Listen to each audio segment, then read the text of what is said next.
Live from Dar es Salaam, this is TBC News, our top stories. JKT excellence in performance impresses Dr. Samia.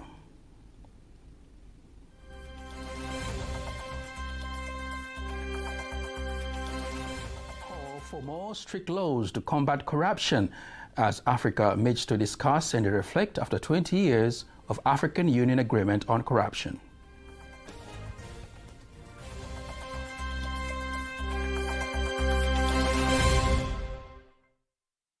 Good evening, I am Nasa Kingu. Just a reminder, you can also watch us live and at any time, anywhere via our YouTube channel, TBConline.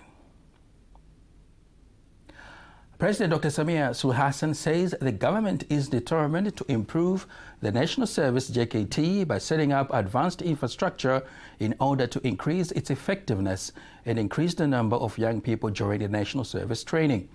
Dr. Samia made the remarks in Dodoma when she attended the climax of the 60 years anniversary of the National Service JKT held earlier today at the Jamhuri Stadium in Dodoma, insisting JKT has contributed a great deal to the success of various sectors, including agriculture, business, and sports. Here are more details. Various leaders of the country, JKT officers and citizens have gathered here at the Jamhuri Stadium in Dodoma to witness and celebrate the 60th anniversary of the National Service JKT. In this celebration, the guest of honor is the Commander-in-Chief, President Dr. Samia Suluhu Hassan. She says JKT has helped the youth to become self-reliant by providing them with various trainings, including vocational skills, and increase their creativity. Ninafarijika. I am very happy to see that youth are motivated to join JKT. I congratulate JKT and wish you all the best in the implementation of all your responsibilities. In addition to that, President Samia Suluhu Hassan explains the contribution of JKT in building patriotism and discipline among the youth, while explaining how the youth should carry the nation in their hearts, and gives instructions to the Ministry of Defense and National Service to continue with their efforts in building the nation. Umuhimu wa jeshi hili. The importance of JKT has been reflected through the presence of all the branches of the government here.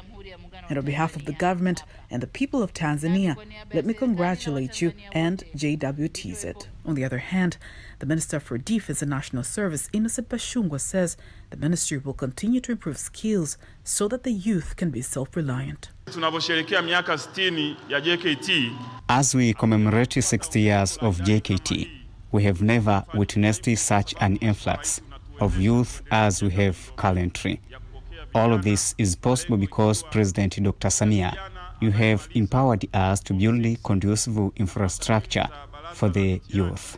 The Tanzania People's Defense Forces TPDF Chief of Defense Forces CDF Jacob John Mkunda says that JKT continues to manage moral foundations for young people, while the head of JKT, Major General Rajabu Mabele, explains how the army succeeded in changing the colonial mindset of young people who participated in the training.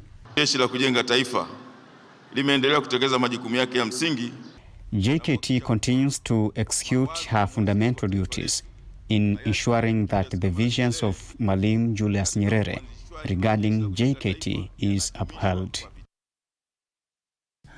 Meanwhile, the President, Dr. Samia Suluhu Hassan, says Tanzania continues to create friendly environment for investment and businesses and urges local financial institutions in the country to provide low interest rate loans to enable small and medium entrepreneurs to advance their businesses. President Dr. Samia made the remarks while delivering her video message to the first International High-Level Development Conference organized by the Chinese government held earlier today in Beijing, China. On behalf of the government of the United Republic of Tanzania, its people and myself, let me begin by expressing my gratitude to the Chinese government for inviting me to speak at this important forum. This forum, among other things, will attract the world's attention, especially in echoing the call made by most developing countries from Africa and Asia in pursuit of development. Allow me to echo President Xi Jinping's speech at the high-level dialogue on global development in June 2022, whereby he said that development is a timeless theme for humanity, and it is an urgent call to many developing countries. Over the years, the meeting also received special messages from the President of the People's Republic of China, Xi Jinping, and other heads of state from Solomon Island, Zimbabwe, and Pakistan. The meeting was attended by a delegation from 130 countries, and Tanzanian delegation is led by the Minister of State in the President's Office, Regional Administration and Local Government, Angela Kairuki. Minister of State in the President's Office, Public Service Management and Good Governance, George Simbachawene, urges African countries to explore ways to enact more strict laws to combat corruption. Simbachawene made the call in Arusha during a special conference to discuss and reflect on the achievements after 20 years of African Union agreement to prevent and combat corruption. Here is a report prepared by Sechilela Kongola and read by Faithangaga.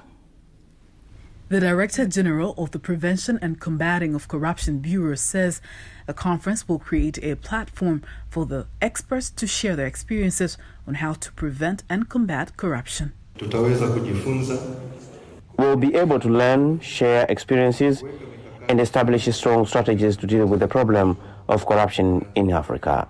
Minister of State, President's Office, Public Service Management and Good Governance, George Simbachawene, urges the countries to explore better ways to enact strict laws to combat and control corruption.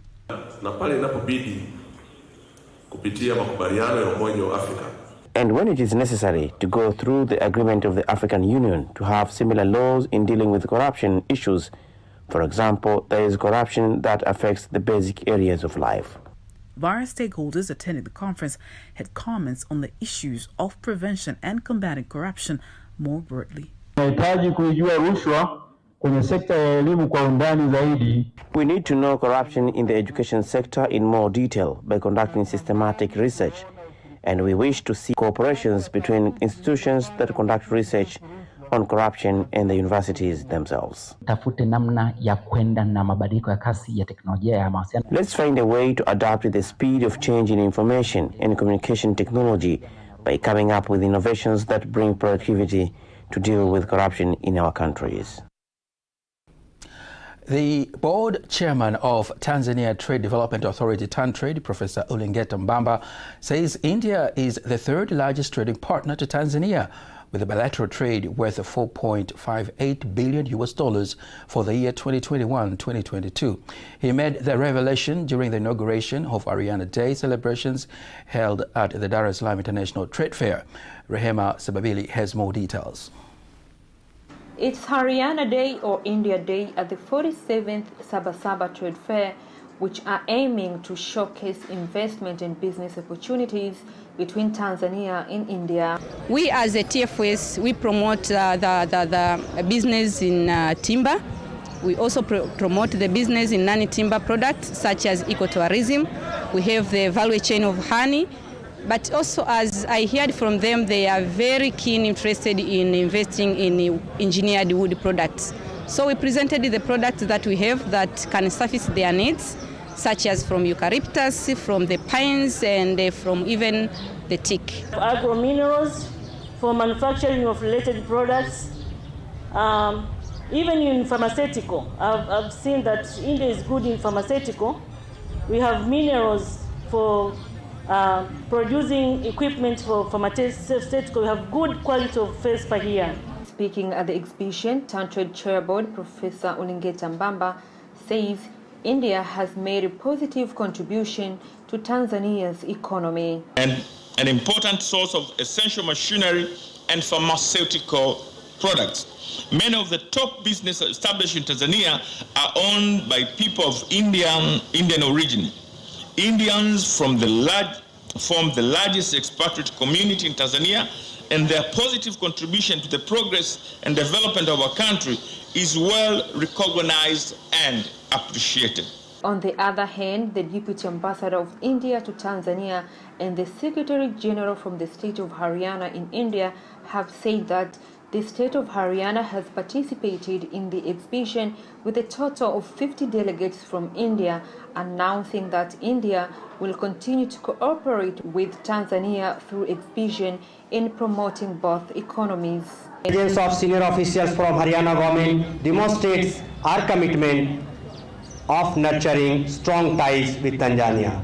The visit primarily aims to exchange best practices, develop networks, and explore areas of cooperation in different sectors. India has been a major partner on the trade and export and import between India and Tanzania.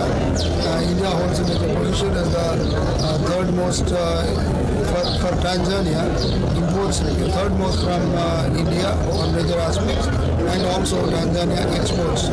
Recently, the avocados, we have clearance to our Tanzanian avocados, and they are a major super hit in the market of India, and they have captured 50% of the Indian market, avocado market. So that is the way we have cashews on the agricultural products side. We are very keenly looking at food industry. So the cooperation will progress as we continue with these kind of meetings and the trade negotiations. Among the investment opportunities offered by Tanzania are investment in the forest, mining and agricultural sector. Reporting from the Sabasaba grounds, Rehema Sebabili, TBC News. Thank you very much, Rehema Sebabili.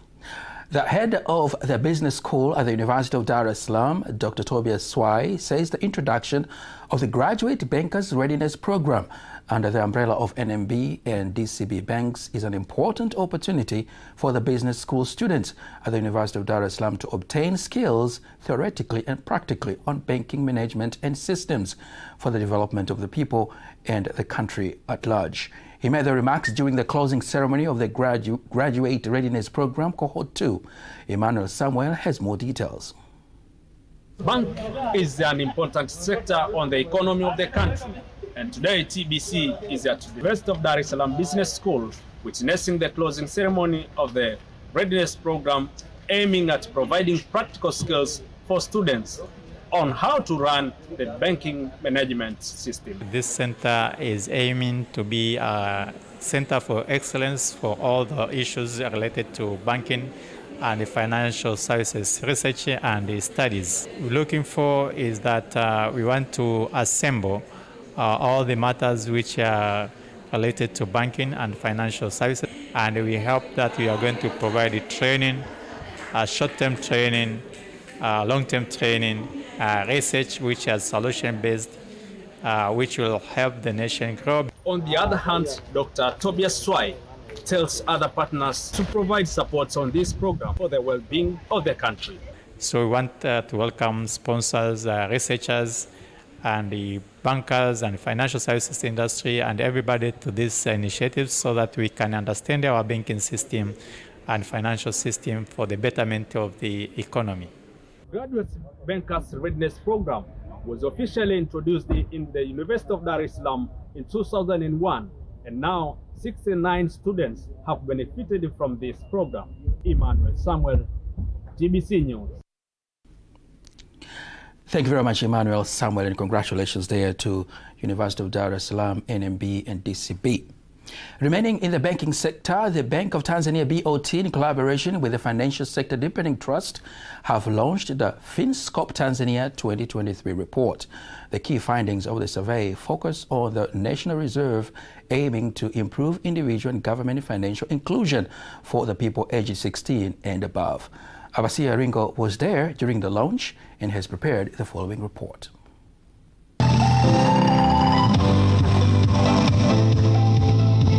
Is the official launch of the FinScope Tanzania 2023 survey report held here in the Bank of Tanzania, aiming to improve individual and government financial inclusion for people aged 16 and above. Speaking during the event, the governor of the Bank of Tanzania, Emmanuel Tutuba, says that this survey has been successful and has helped to set a target for the next FinScope report to be held in 2028. The third National Financial Inclusion Framework, which will commence in 2023 to 2028, and which is expected to be launched in August this year.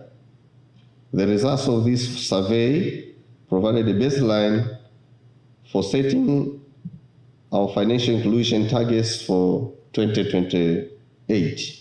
Indeed, the FinScope survey is of great importance, and we have witnessed the data which have been presented in this meeting.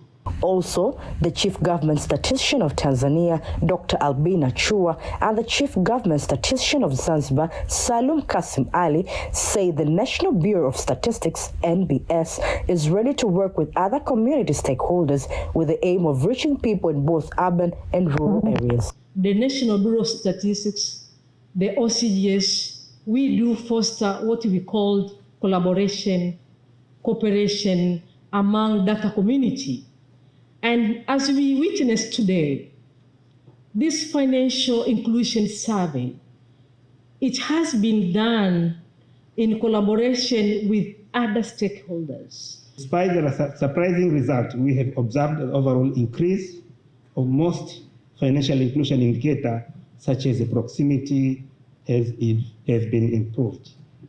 For example, in urban areas, it is no longer the problem.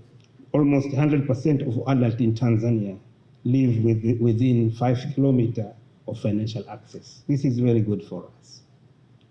There is increase of uptake mobile money, which has contributed to increase financial inclusion, whereby Zanzibar has made significant strides in reduction of financial exclusion. The guest of honor, who is the Permanent Secretary of Treasury, Dr. Natu Mwamba, insists that the government is committed to ensure that the financial sector development and financial inclusion of the country is improved. The financial sector will continue to support the government's vision and mission of enhancing financial inclusion and sustainable finance. The government will always be ready to work with stakeholders to iron out impediments in development of the sector. FinScope Tanzania 2023 will be the fifth in the series of widely acclaimed surveys, with previous surveys published in 2006, 2009, 2013, and 2017. Reporting from Dar es Salaam, Apasia Ringo, TBC News. Thank you very much, Apasia Ringo, for that report. Now, from banking sector, we go all the way to the health sector, where the Executive Director of Tanzania Network of Women Living with HIV/AIDS, Joan Chamungu, urges the public to use personal health data available in health centers to eliminate possible errors for those receiving treatment for a long time. Speaking to TBC about the campaign My Data, Our Health, Chamungu urges those who collect and use patients' health data to cooperate closely with the patients where they need the data.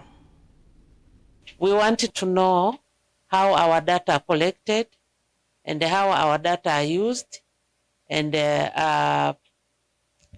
how are disposed. When you go to the facility, you are giving your data, you build a trust to the people you are talking to, the health providers, and you are expecting that your data will be protected and it will not be shared without your consent. Data is crucial to the people who receive long treatment, offering continuity of treatment when they move from one place to another or when they require emergent services. About the Ministry of Health to put the regulations that can support data governance. We have no problems if our health data can be used on public consumptions. In 2016, the law to protect data was passed by the Parliament of the United Republic of Tanzania, instituting data rights for individuals. Despite the law being there, but there is still little awareness about it. And now, before we wind up our local news tonight, let us take a look at today's exchange rates, according to the Bank of Tanzania, BOT.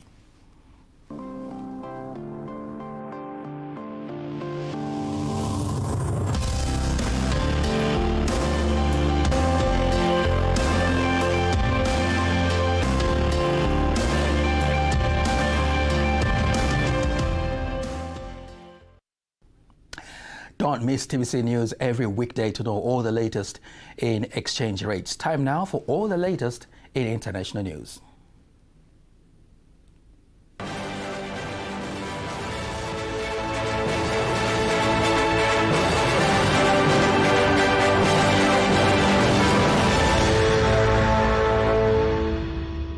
And here is international news compiled by Dorothy Murray and read by Teddy Mparanyanga.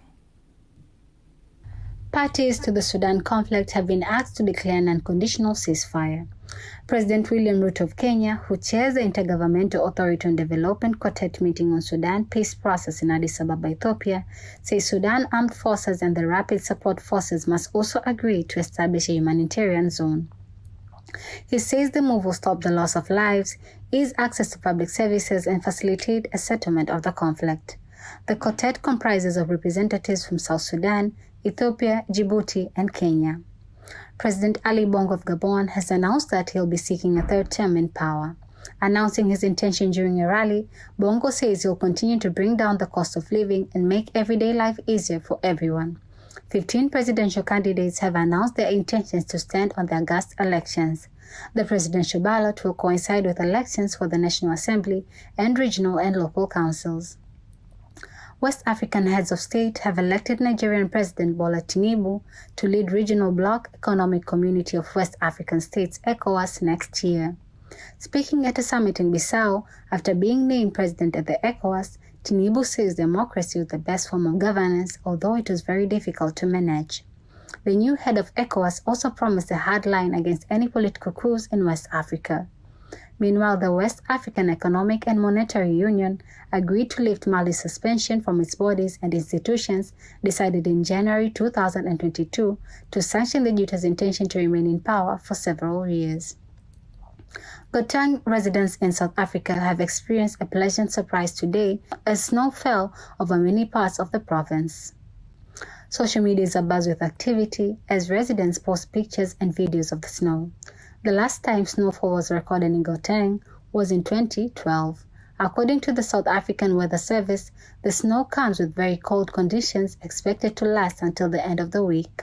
6 people, including 3 children, have been killed in a kindergarten stabbing in China's southeastern Guangdong province. Police says it is an intentional assault, but not elaborated on a possible motive.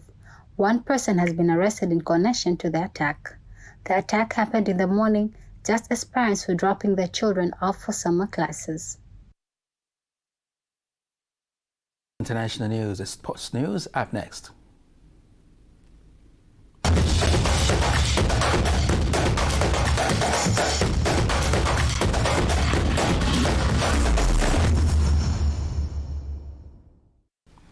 And in sports news, the athlete legendary Juma Ikenga calls on athletes to invest in preparations if they want to win international competitions like Olympics and marathons. Speaking to TBC News in Dar es Salaam, Ikenga insists athletics is an individual competition and prizes goes to the individual, hence they have to take that drive towards international games. Remembering back by saying that in order to win, preparation is very vital. And I said the will to win is nothing but the will to prepare. Whether team sport, individual sport like running, boxing, people should prepare themselves very well going to the major competitions if we want to win. And if we don't do that, then we will not be able to win. And as a result, there will be a lot of grumbling from the citizens, Tanzanian citizens, from the mass, from the fans, from the spectators. What they need, they don't want to hear any complaints. They don't want to hear the setbacks of many things. What they want is the medal. What they want are the trophies like the ones we see here. あと15メーターでマラソンゲート、ゴールに向かいます。タンザニアのイカンガ。福岡の国際マラソンは3回目の出場ですが、初優勝目前です。10分を切るのはちょっと難しい。イカンガ。Ikenga won several marathons, such as the New York City Marathon in 1989, Boston Marathon, Tokyo City Marathon, and others. The Minister of Culture, Arts and Sports, Dr. Pindi Chana, says that the government will continue to distribute various sports equipment to all regions to foster development of sports in the country. Speaking while receiving sports equipment from China, Minister Pindi Chana asserts that the equipment will help to mold talents to the highest level, as the words are supported by the Ambassador of China to Tanzania, Cheng Mingjiang. One of the ways the government has planned to address the challenges of unemployment is through identifying and developing sports talents to secure employment of our young people. Vijana oye! With this note, we are very delighted to work closely with you to help our people realize their talent and fulfill their dreams and vision. Honorable Ambassador, distinguished delegates, we sincerely thank the Chinese government for this equipment. We hope that they will be very useful in meeting our needs in sports sector. With this equipment, we believe that our young people will be able to maximize their sports talents, that which in long run our nation will have produced more sports professionals. The program is aiming at widening the scope of youth participation in sports. The objective is nurturing the talents of youngsters at various levels, rightly from grassroots, and especially providing a great opportunity for talented young people in remote areas to participate in sports. Tanzania has received sports equipment worth 100 million Tanzanian shillings from China to facilitate the development of sports in the country. That's the sports news. Now, before we conclude the news bulletin, let's take a look at the weather forecast for the next 24 hours. Good evening, dear viewer. Welcome to the weather forecast. This is the weather forecast for the next 24 hours from Tanzania Meteorological Authority. Now, let's start our weather forecast by looking at wind pattern. The wind is expected to flow at 30 km per hour from south for northern coast and 40 km per hour from southeast for southern coast. State of the ocean is expected to be moderate to rough. Lake Victoria, the wind is expected to flow at 20 km per hour. State of the lake is expected to